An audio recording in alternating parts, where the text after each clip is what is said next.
All right, thank you for your patience. Thank you for your flexibility last week. Had a lot going on. So this week we're going to talk about demand management and forecasting. So that module has now just been published. Uh, for some of you, there are quite a few people who did not submit last week or the last assignment discussion. So I just opened that back up. So if you could please get that submitted as soon as possible. Uh, so as it pertains to demand management and forecasting, what is your definition of demand management? How have you heard of demand management, or how would you define forecasting?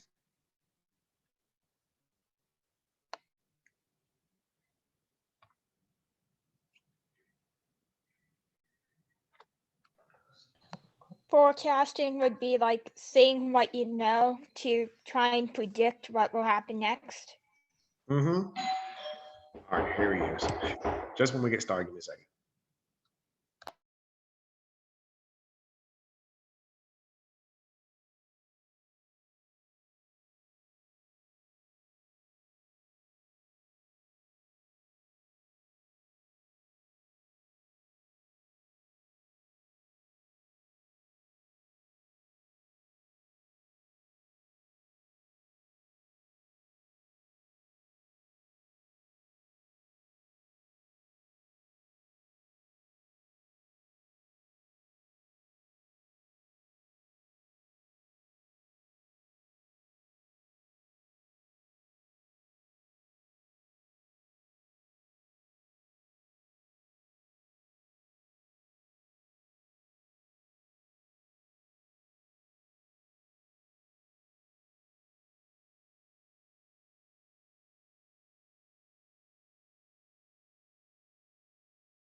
All right, so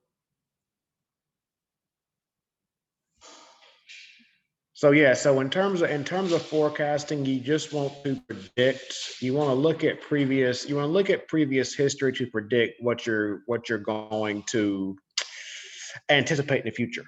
Okay, Joseph, were you going to say anything? Yeah, I was gonna say maybe the management part is finding a way to implement that once you figure out once you predict the forecast. Mm-hmm. Mm-hmm. So can you expand on that? What do you mean by that? What are the steps? So if you expect demand maybe to increase for your product, uh, maybe you go over to to manufacturing and say you should probably get ready for an order or place future order for such and such amount of material. Yeah, absolutely. It's that simple, right? So what do you see? What do you foresee the drawbacks? What do you see the drawbacks would be in forecasting products? Because you can forecast products or you can forecast services. What are the drawbacks in that? Well, if you have inaccurate information, then you're gonna spend a ton of money in an area where you probably shouldn't. Yeah, yeah, and that's the thing. That's the thing. Forecaster never accurate. You know, if someone was able to get forecast spot on every single time, they would be a very wealthy individual, because every single company would want them. So in terms of demand management and forecasting, the goal is to reduce the forecast error. Okay. So given the current situation, what do you think all organizations experienced over the last year in terms of forecasting?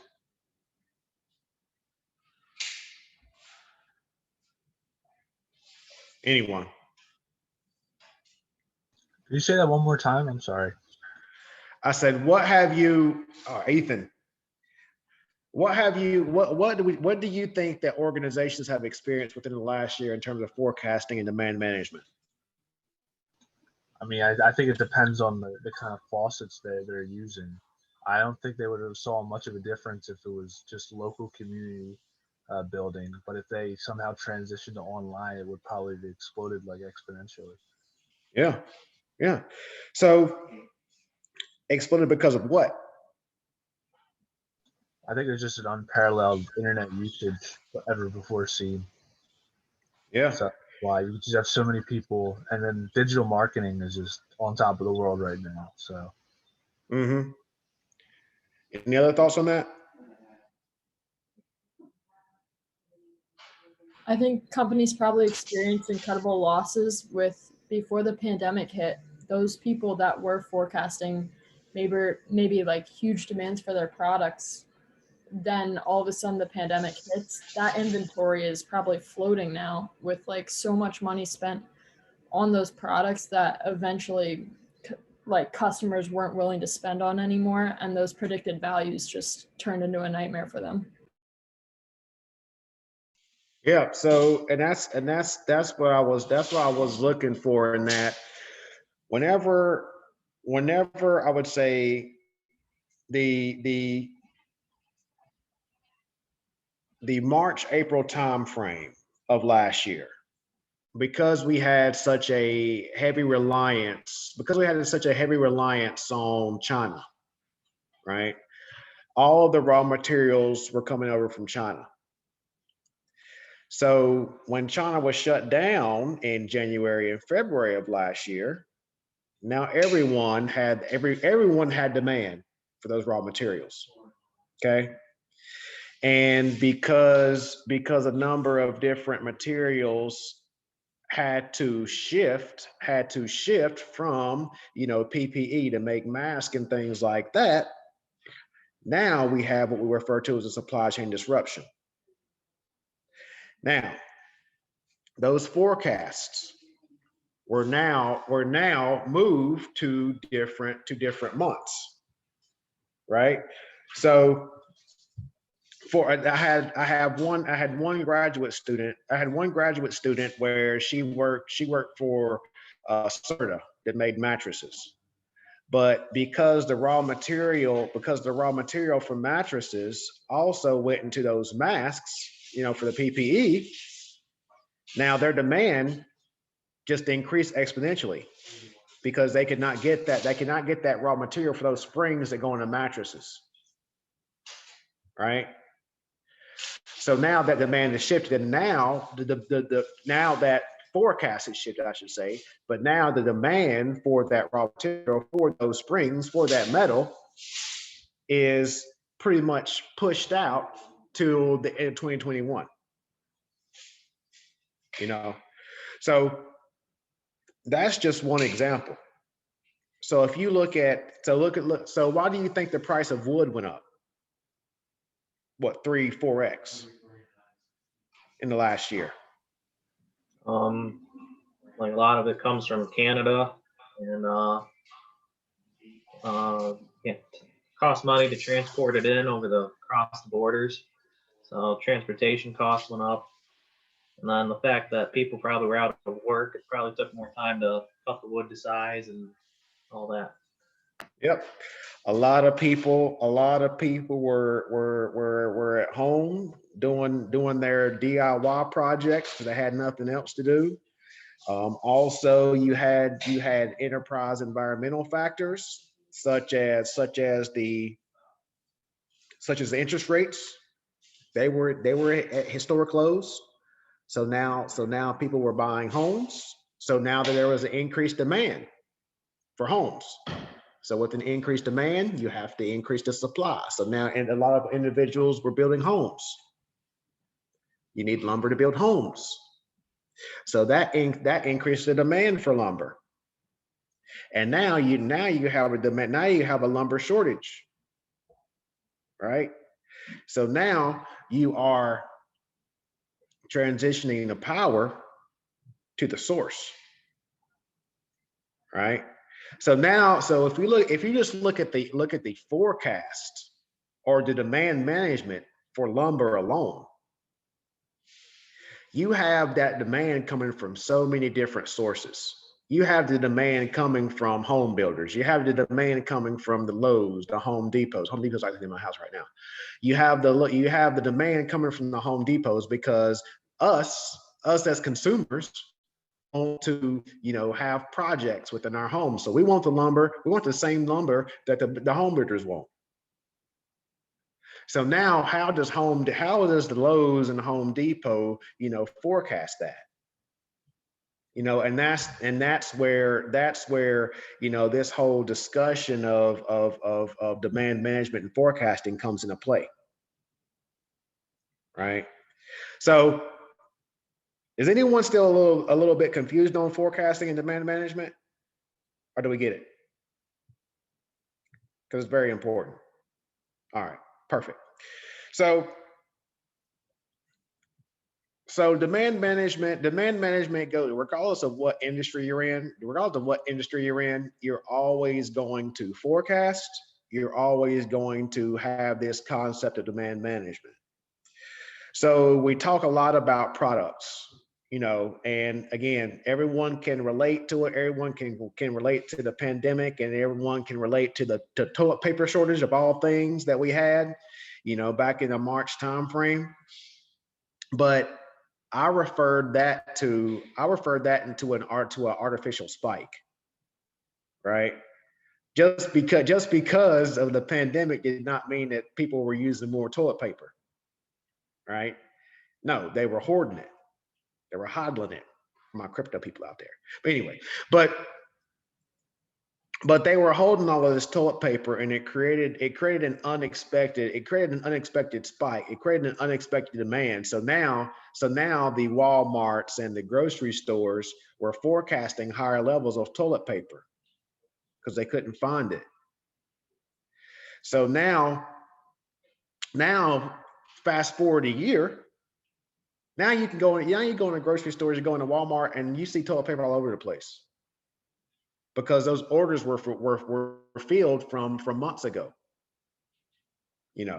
So to Joseph's point, now Walmart has probably a high level of inventory tied up into paper towels and toilet paper on our balance sheet right now in our inventory, because a number of those were.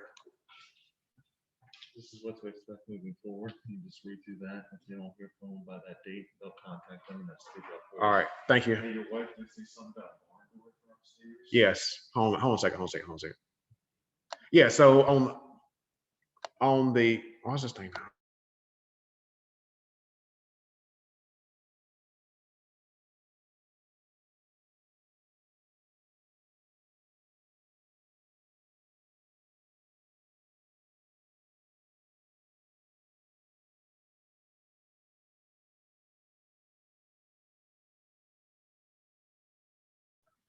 Sorry about that.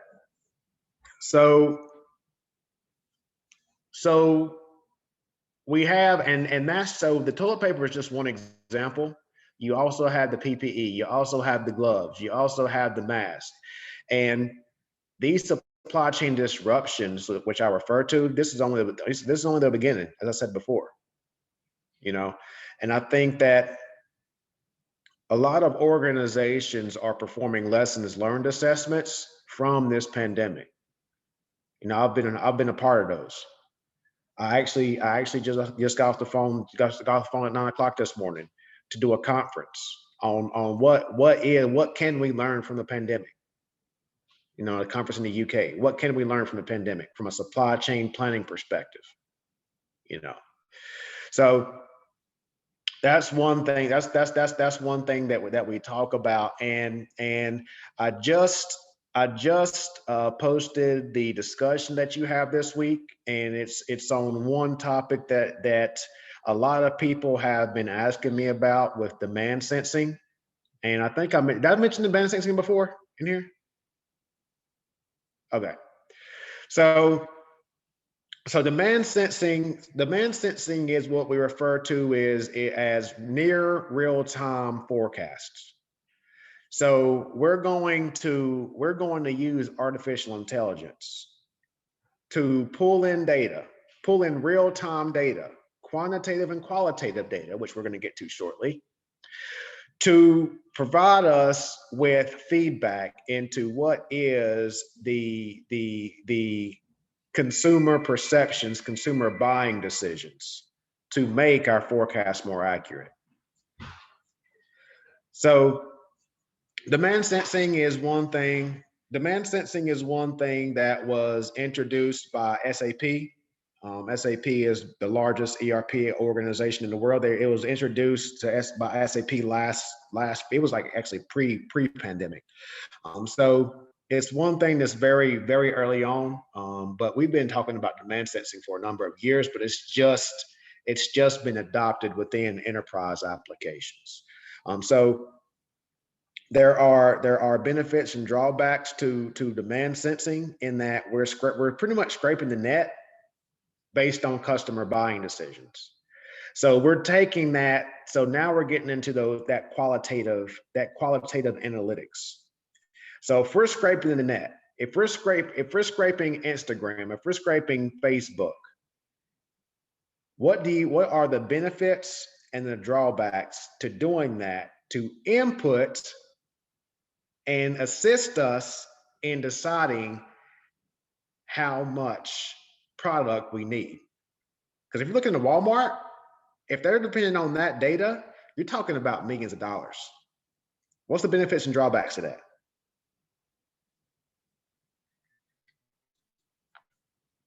Well, I feel like one benefit could just be like, if you use Twitter, you can just type in something like, I don't know, like hand sanitizer and see how many people are talking about it, you know? Mm-hmm. Who was that? I'm looking at who? Steve. Oh, thanks for that. I was looking to see who was speaking. Okay, I got you. I think one negative could be that like, that data could also just be inaccurate because it could be just like people complaining, but not like actually following through with the purchase. Mm-hmm. Mm-hmm. Yeah. I mean, and that's the thing. It's like you'll get certain things, you'll get certain topics of, okay, is this real news or fake news, right? Is this a real buying trigger, or are they just, like you said, talking about it and discussing it? You know, so they could be saying, oh, toilet paper's too high. Whoa, that's a trigger on toilet paper. Am I gonna pull that in as demand? No, he was just complaining about something, or she was complaining about something. You know, so you have those benefits and drawbacks. Anyone else have any thoughts on that?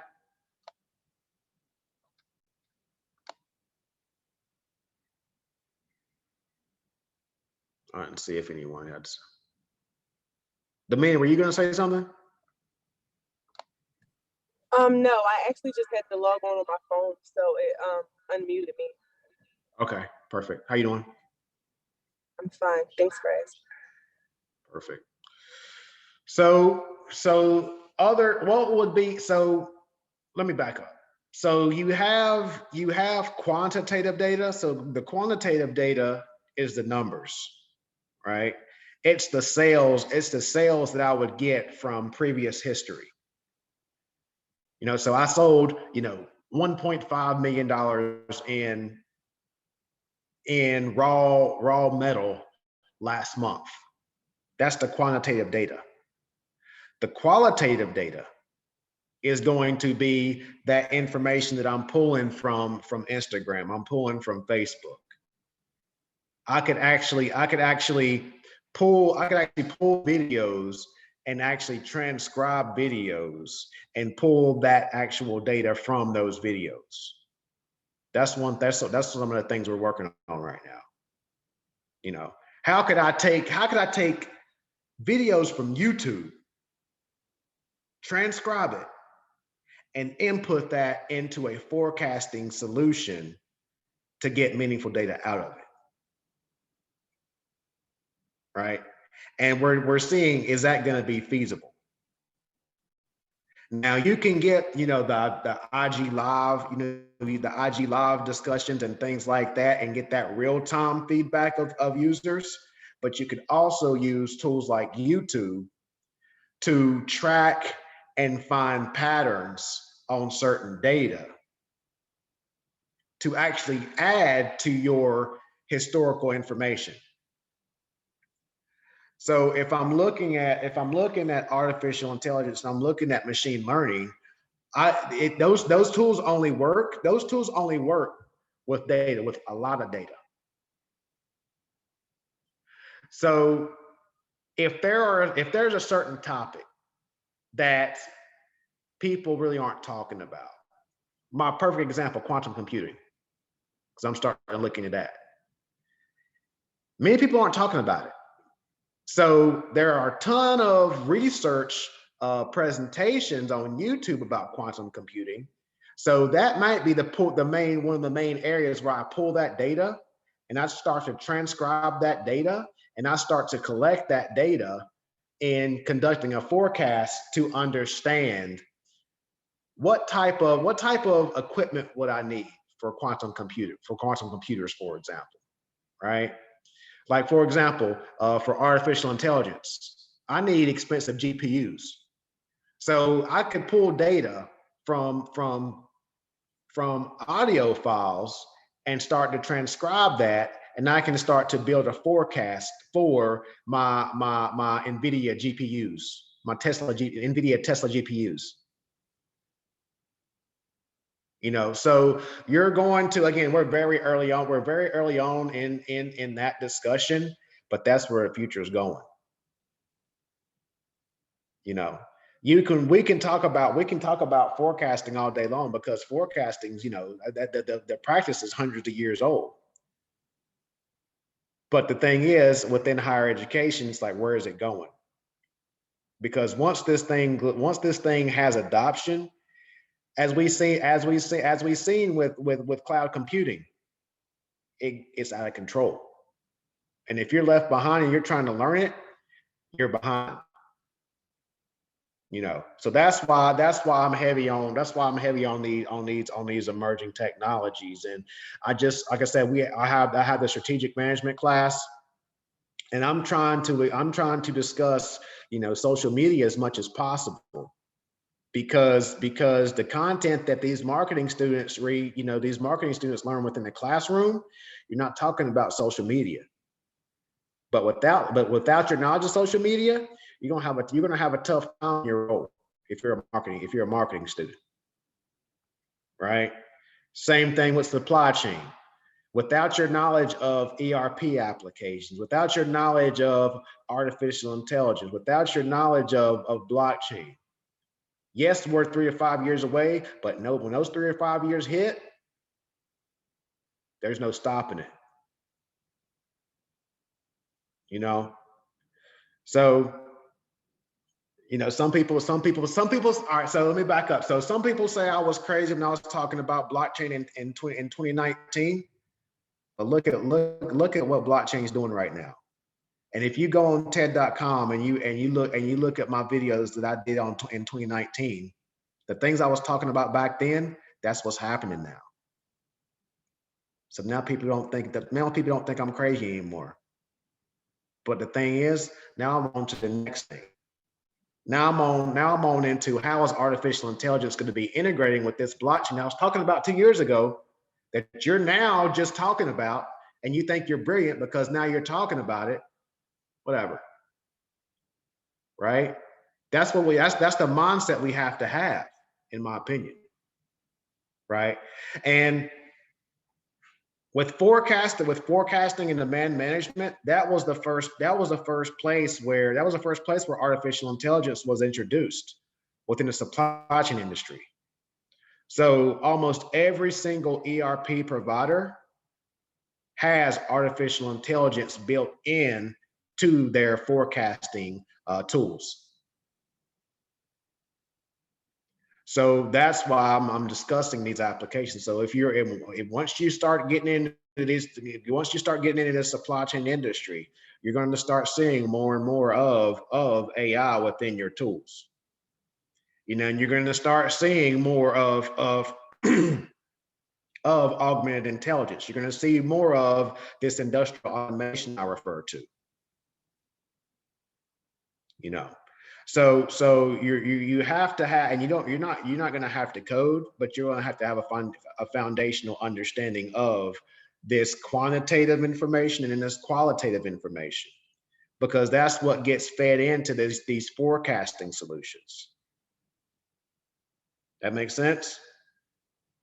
So recap, pop quiz. What's the difference between quantitative and qualitative analytics and data?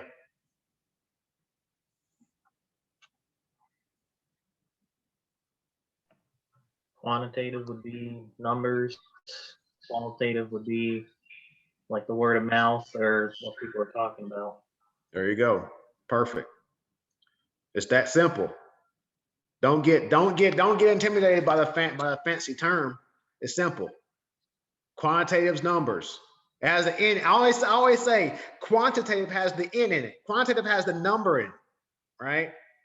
Qualitative is where you do the interviews, as Joseph was referring to, right? That's where you do the interviews. That's where you do the surveys. So I'm a qualitative guy because I hate numbers, right? And my thing with forecasting is that yes, some of your professors talk about the statistics. Yes, statistics is very important, but in a supply chain industry, in a supply chain discipline, the enterprise resource planning applications do those calculations for you.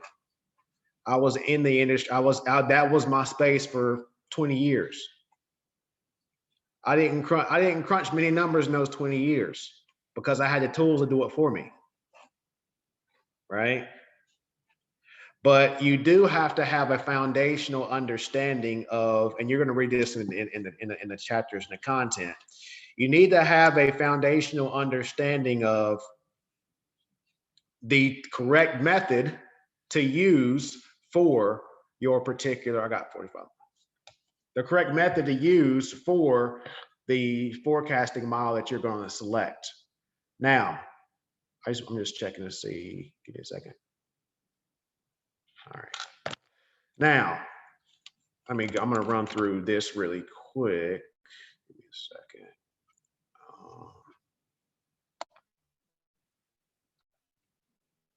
Real quick, I didn't share a forecasting presentation with you all yet, have I? Did I know?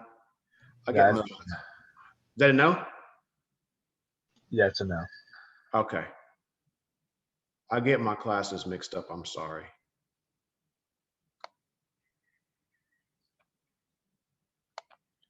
Any thoughts, any statements on what we discussed so far?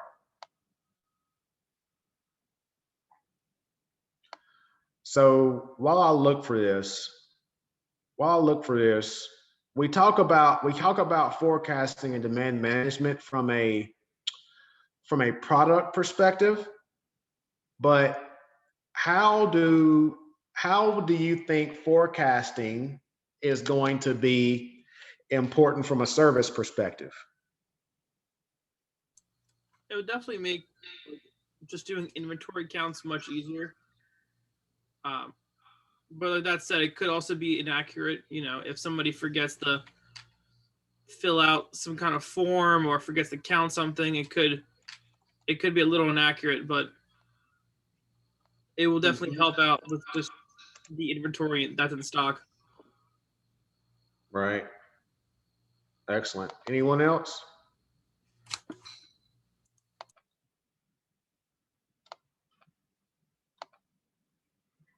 So one thing I talk about in forecasting from a service perspective is that the first thing, the example I provide is typically like a hospital. So with a hospital, you have a number of nurses, right? You have a number of nurses, you have a number of doctors, and you have a number of sick patients, right? So you have occupied beds. The occupied beds are my demand. The nurses are going to be my supply. Now, each given shift, I have to say, okay, what's my capacity? Am I going to be above capacity or below capacity based on the number of nurses that I have on shift? So I have to assess, of my 5 nurses that I currently have, are they going to be able to serve all of these patients in this hospital on this shift? So now I have to look at what my demand is from my previous weeks, for example, right? So last week I had the average of 15 patients. The week before I had an average of 30 patients. The week before I had an average of 45 patients. So I look at that previous history and I create a forecast of how many nurses I'm going to need moving forward. Okay? So that's how you would do that. That's how you would do that from a service perspective. Okay. Now, another thing you're going to see on the exam. So another thing is the exam is going to be in 2 weeks, because I know we had an off week last week, then we had a speaker come in the week before, so we're a little behind. So another thing you're going to see on the exam is a concept referred to as aggregate planning. Okay. So aggregate planning is an approach where you have different strategies based on what your business model is. Okay. So the first strategy is what we refer to as a level strategy. So again, going back to my hospital example, I'm going to look at my previous demand, and I'm going to schedule the same number of nurses every single week, and I'm not deviating from that number. So if I look at my previous history of patients, and I say, okay, I'm going to need 10 nurses every shift for the next 6 weeks, I'm not deviating from those 6 nurses or 10 nurses. Okay. So I set a baseline and I don't deviate from it. I stick with that. Okay. Now, the next strategy is referred to as a chase strategy. And the chase strategy is, I always say the easiest way to remember a chase strategy is I'm chasing my demand. So as patients come in, I call in nurses, right? As patients gets discharged, I go to my nurses and say, hey, who wants to go home? Right? So as my demand goes up, I bring in more people. As my demand goes down, I send people home. Now in a product environment, you'll see that a lot. You'll see that a lot within make to order environments. So I'll say that. So for Tesla, with the Tesla Roadster, they don't make those to stock. They make those to order. So if someone places an order for a Tesla Roadster, then those people that specialized in making those roadsters are called in to Tesla to make those roadsters. Once that roadster is complete, then that person is sent home, or he goes back to his Model 3 line or something like that, right? So I chase my demand. Now, the model, the strategy that people are most familiar with is going to be the hybrid strategy. So I start with a baseline. So I start with the baseline of 10 nurses, and I adjust based on how that demand comes in. Okay. So if you work in retail, if you work in hospitality and the restaurant industry, if you work in manufacturing, for example, you're going to have a baseline of workers. Well, it's higher education the exact same way. I have a baseline of faculty members. Okay. Now, as more students enroll in classes, I need to bring in adjuncts, right? But if demand goes down the next semester, then those adjuncts aren't on that list to teach that semester.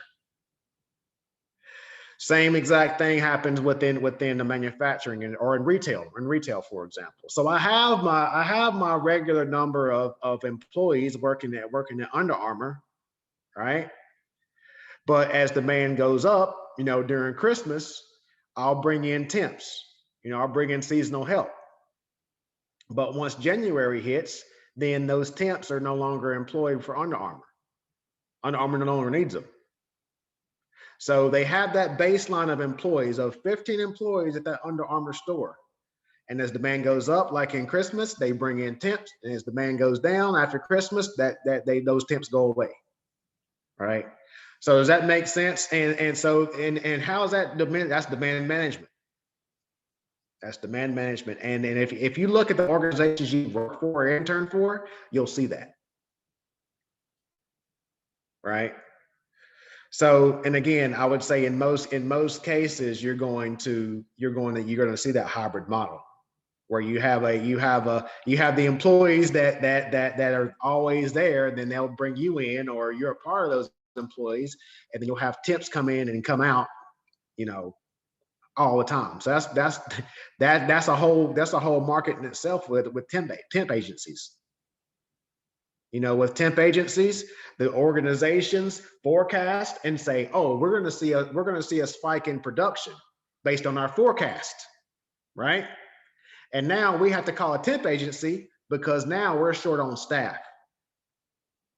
So now I look at my forecast and I see that production is going to be declining. And now I call that temp agency and say, "Okay, I don't need this temp. I won't need this temp come May 1st." So now, as a temp agency, you can go to that temporary worker and say, "Okay, your contract for this project is ending on May 1st. Do you want me to go look for you another contract at the beginning of May?" Because of forecast. Does that make sense? Does that make it easier? I try to put it in perspective. Somebody give me like an industry that you're kind of like trying to figure out, and we can walk through it. Anyone you can think of? You may not get me, but I may not have the answer, but let's see how this goes.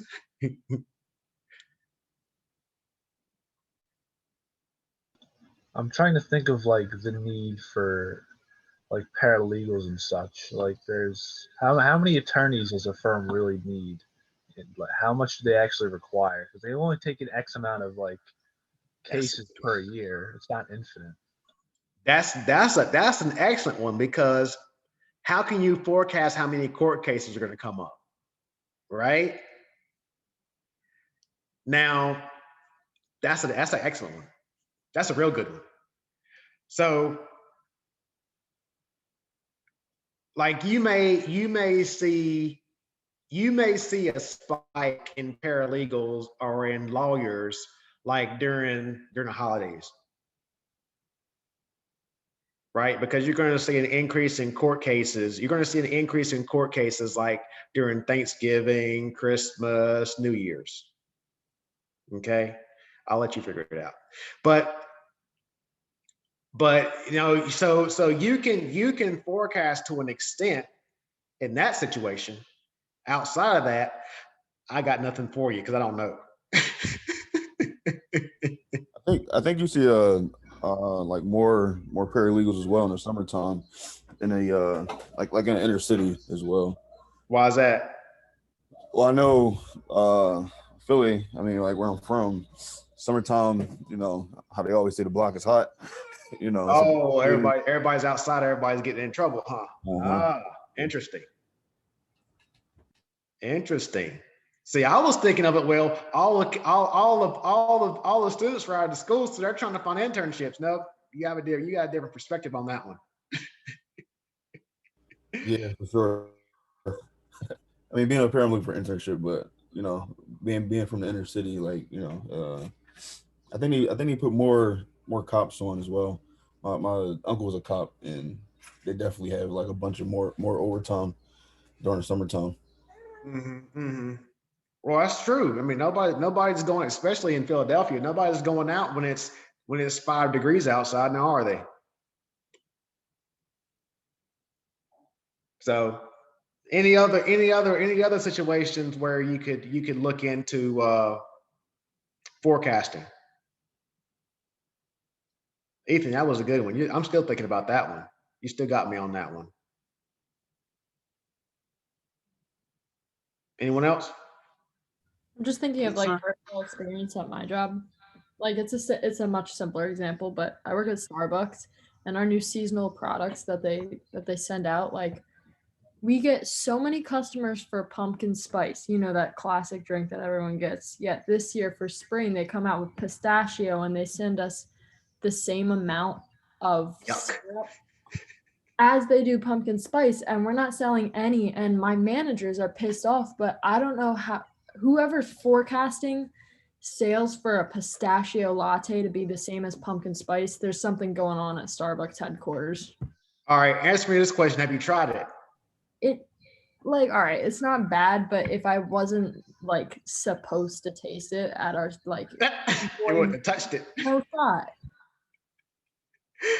See, I would try because I like pistachio ice cream. Grapes. Yeah, I don't know. Like the kids, we have a large target audience of like children too, and that's not selling at all among them. All right. So this is a question. This is a question. Let's help out Sophia, right? Yeah. Making sure. Let's help out Sophia. So and this is all right. So this is a good one because this is a common problem. Mhm. So and this is going to lead me into another. I know somebody else. Who else said something? Because I know I don't want to miss you. All right. So we're going to hit Sophia's, and then we're also going to talk about Apple. Okay. Now, if you had a new product where you have no demand history, right? So this is the importance of demand sensing, which I hope you're going to see in the future, right? So current state, product doesn't exist, and somebody that makes a lot of money that loves pistachios, obviously, said let's make a pistachio. What is it, mocha or something? What is it? It's a latte. It's just no mocha, and it just That just sounds awful. Anyway, so how would you forecast that?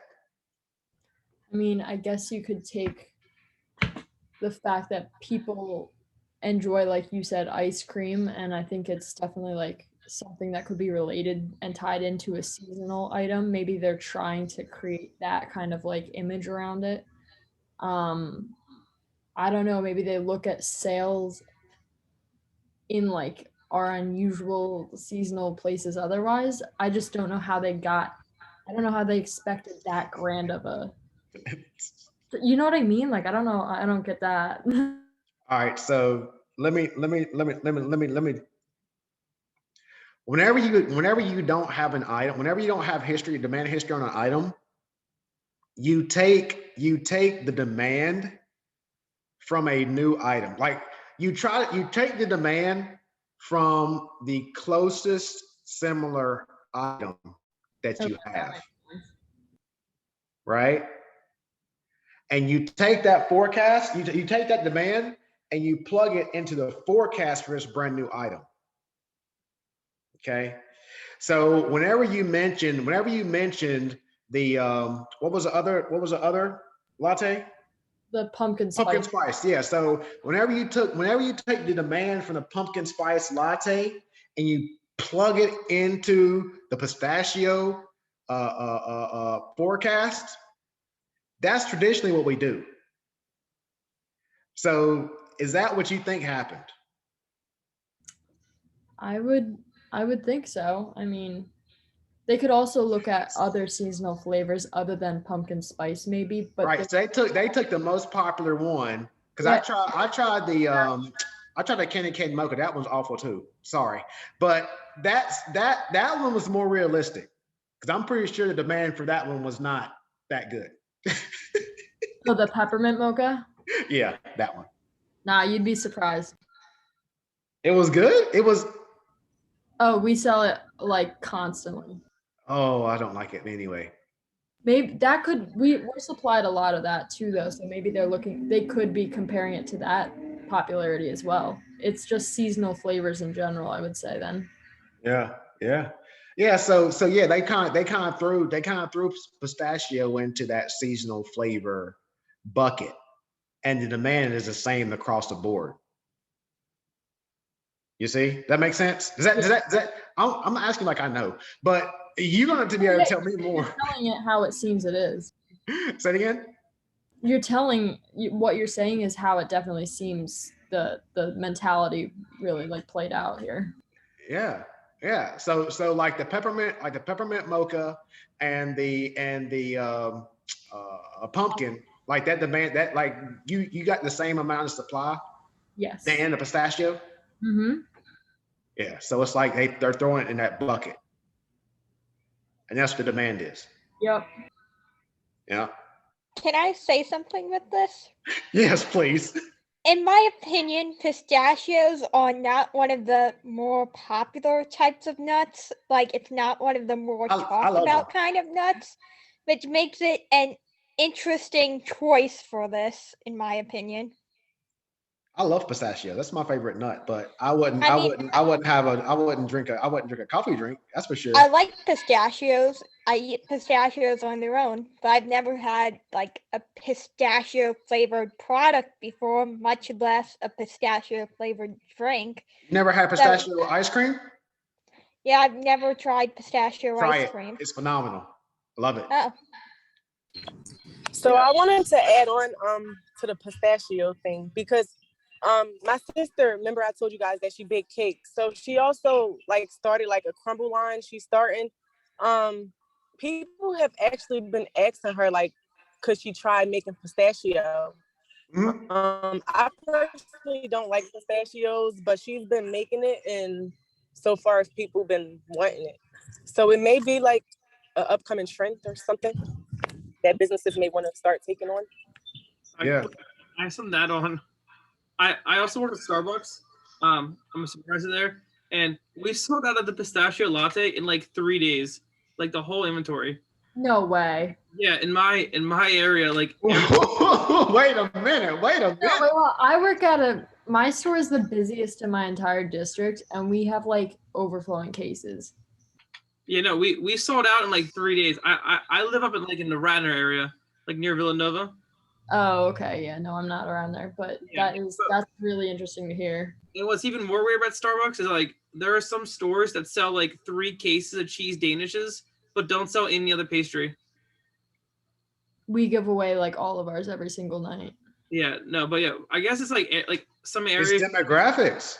I think pistachio, and this might sound weird, but like I feel like pistachio itself is a little bit more like higher end. So like because I agree. so like I feel like wealthier areas are like selling it more because people are like know what it is. I agree. I can definitely see that, and I'm in an area my Starbucks is located in an area that does have a higher income, I would say, and maybe they did predict that to be a more selling point like your store is, but I think the forecast came out wrong for my specific location. She's like, the forecast is wrong. But was like the first day, the first 2 days, nothing happened, and then the third day, the third and fourth day, everyone went nuts over it. Like, Yeah, but the thing is, that might have been through social media. yeah, I know. All right, I don't know why I know this, but I know the country club is like really big. So like, everyone who comes into my Starbucks goes to the country club.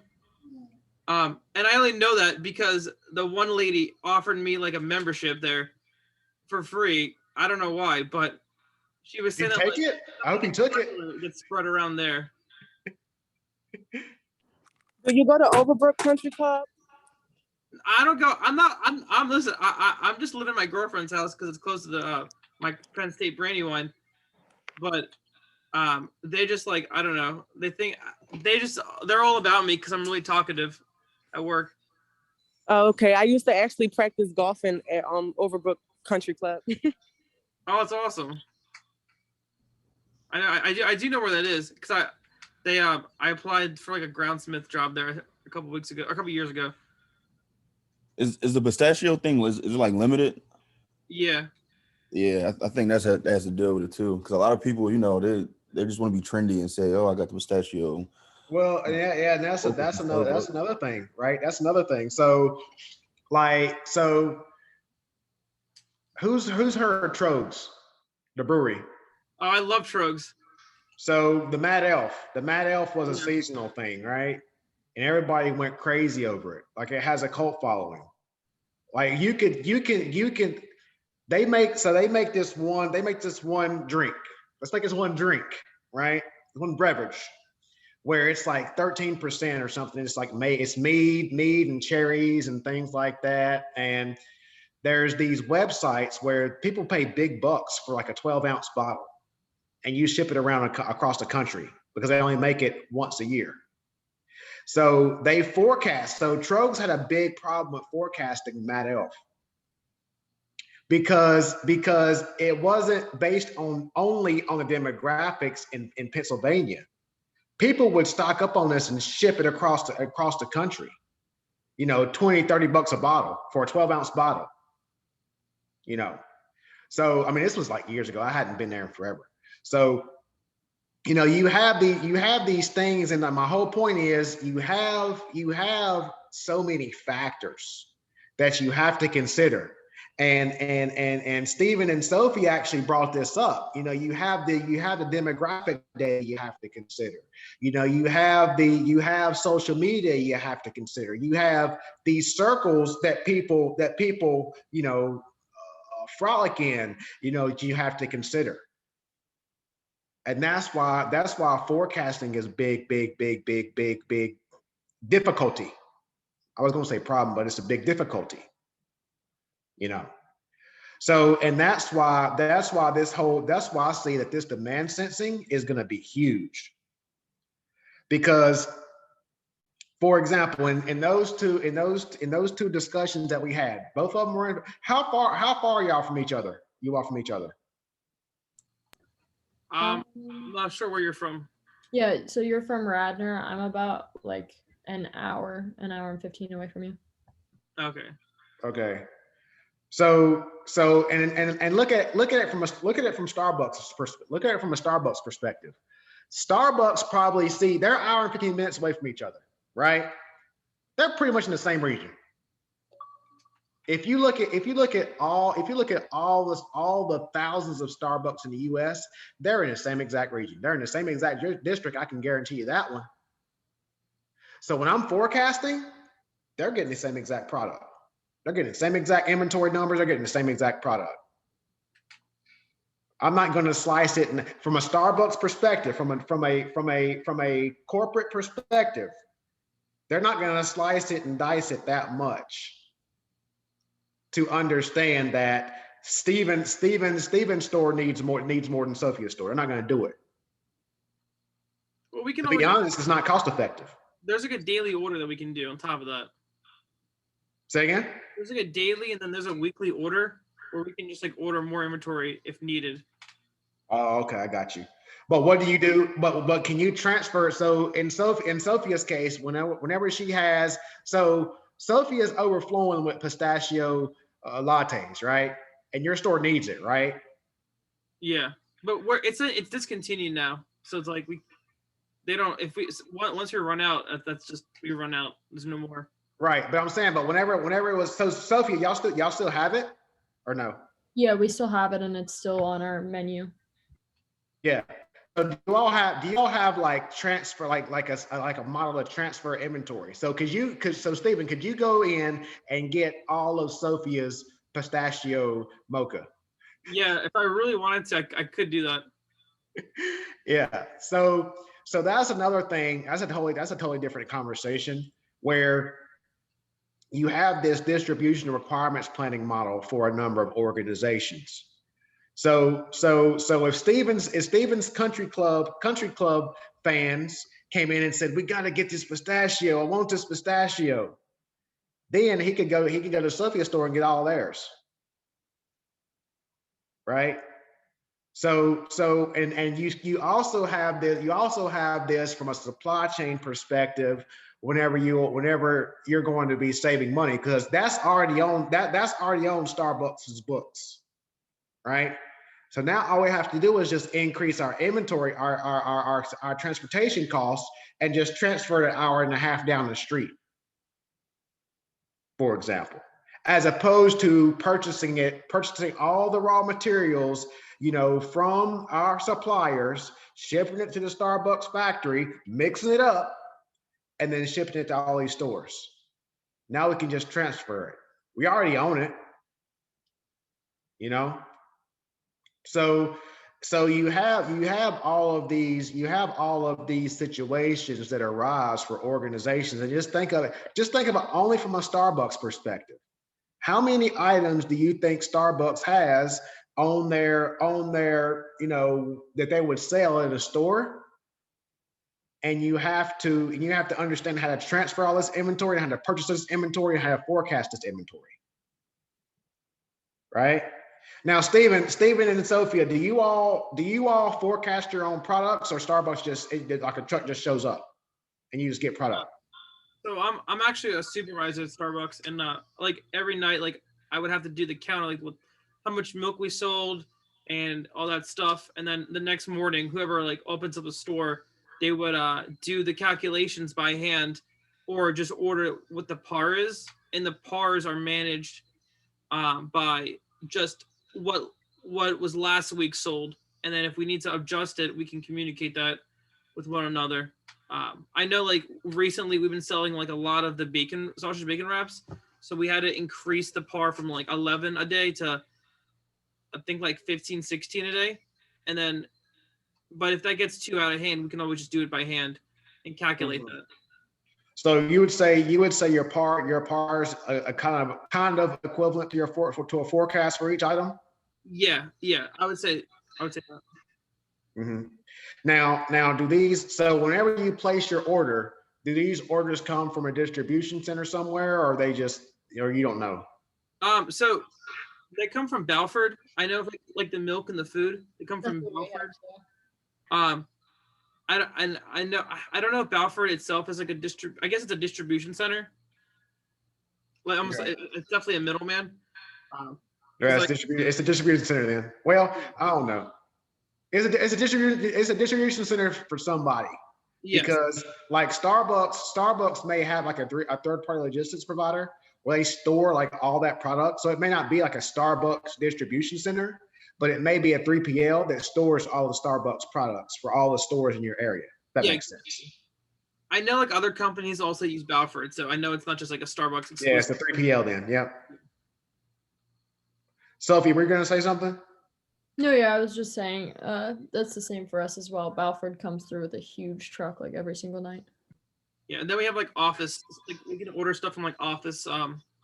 What's it called? Like Staples? Is that what it's called? Office Max, Staples. Yeah. And then if we ever need to like run out of stuff, we can always just go to like for example, like if we need to order something really specific, we can order it through a third party company, or we can call it in. Like if we need to order like I don't know, like a new gasket, we could put that on the York order, and then that would come through like us. I think that goes to an actual Starbucks distribution center specifically for those type of equipments. In my All store, right.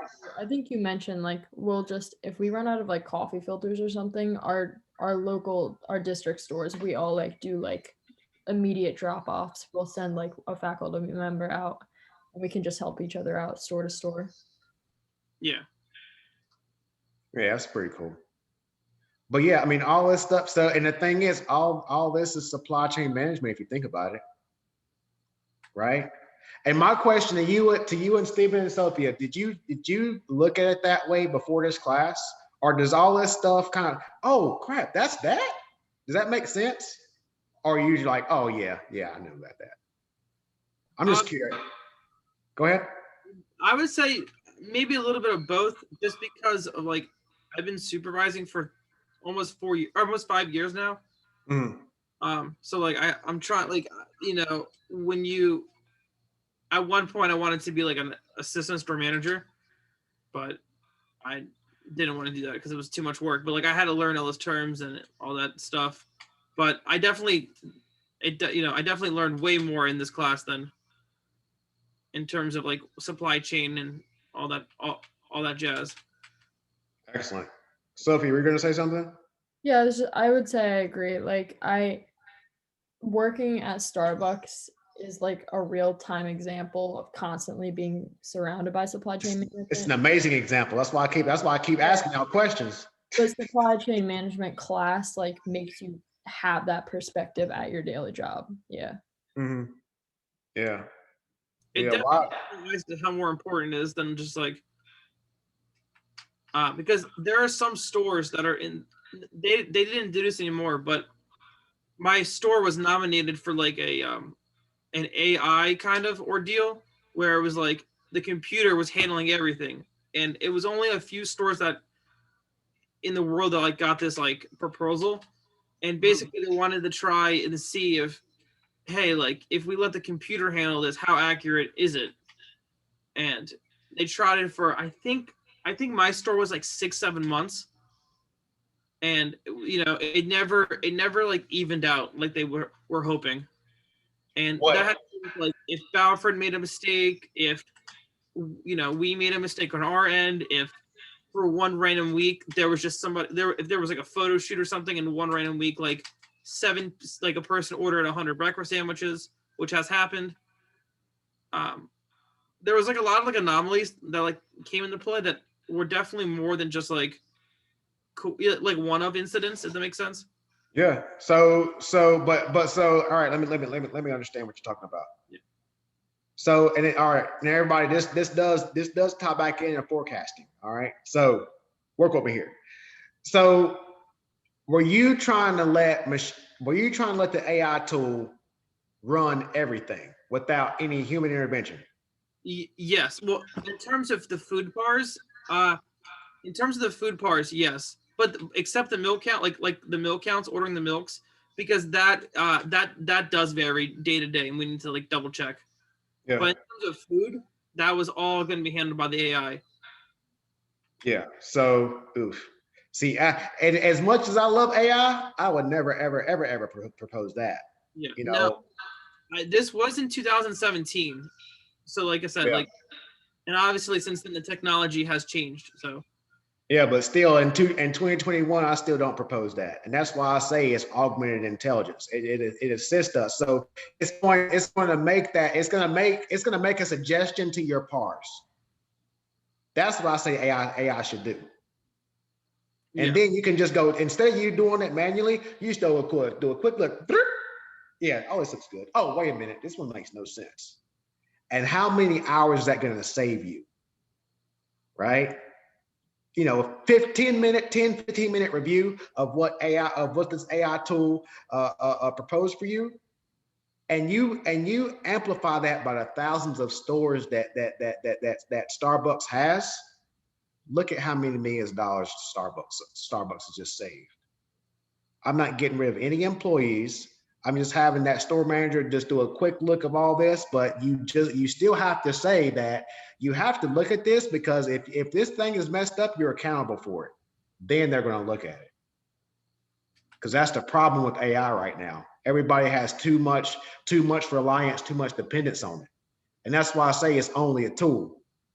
You know, it's only going to augment you in your decision making. It's going to assist you in your decision making. It's not going to do it for you. And exactly like what you said, Stephen, there's too many outliers that come into play. You know, you're going to have that freak incident where a sales guy's trying to win the contract, and he ordered 100 breakfast sandwiches for a company, and now your parts are all messed up. Yeah. You know, AI wouldn't see that. They would see the outlier. It depends on how advanced it is. You know, you have too many things. But again, you know how much of a fan I am. But I'm also a realist in that you still have to review this. You still have to review this tool, because you know even the guys from MIT will tell you that we're not there yet. You know, I just reviewed a video. What was that, Thursday? Because I'm sick. I love reviewing this stuff. You know, and MIT professor said we're like 10 years away from autonomous vehicles. 10 years, like realistically 10 years away. You know, so yeah, these tools are phenomenal, but from a forecasting perspective, I think they're very helpful. But again, they're only tools that you have to review, but they're changing the game, because they're taking all this information from the internet, they're scraping the net, and they're informing us that's going to save us money in the end. You know? So any other thoughts?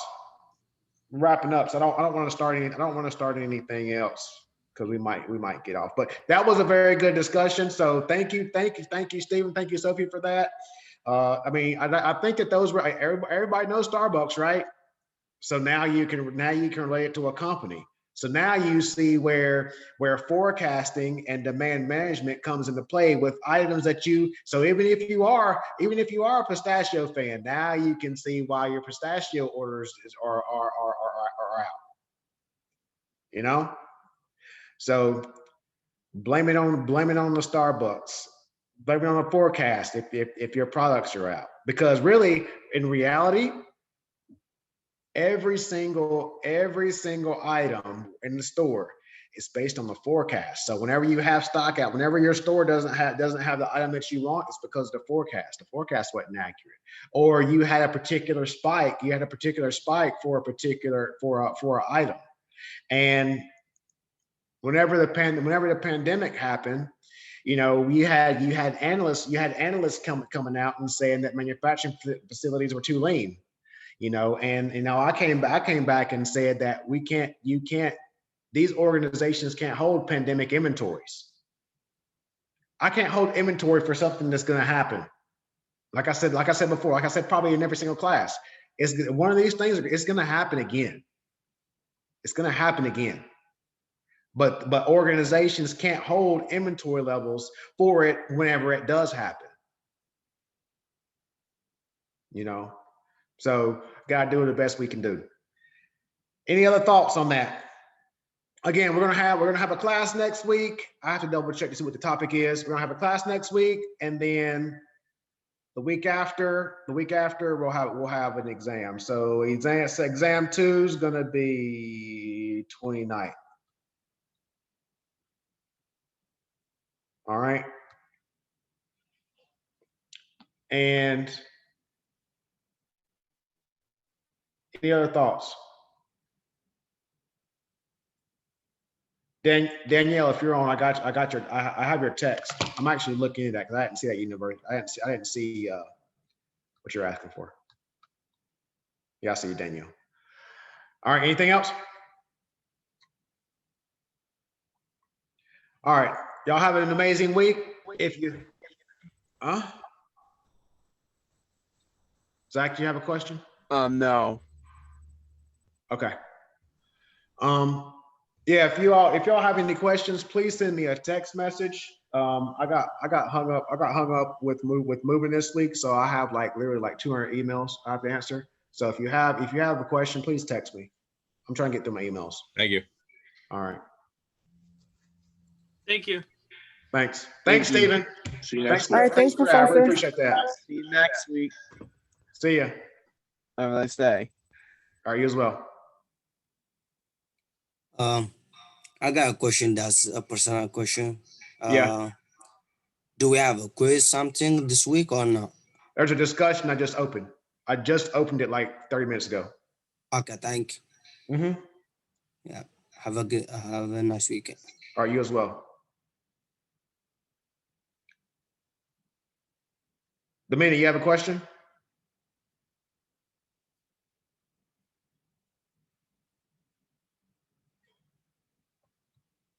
Professor, Yes.